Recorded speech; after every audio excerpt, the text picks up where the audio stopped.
Música popular de la Argentina, de cualquier región, puede abordar una samba, una chacarera, una milonga, el tango, la música del litoral, y también canta un vals peruano, canta un taquirari de Bolivia, canta una canción venezolana y canta y pronuncia en guaraní como si fuera una paraguaya.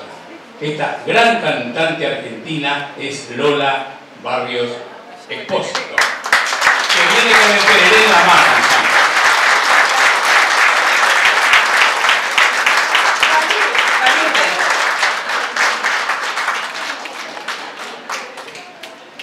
¿Qué invento el tereré para esta hora?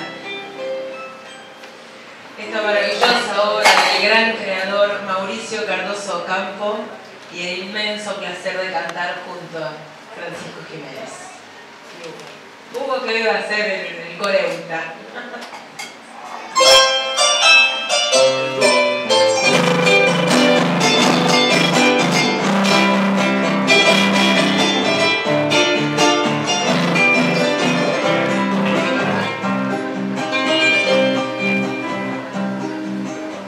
Yo soy pura gente, bueno, antiguo el feo rumor de buena del río Paraná, la canción que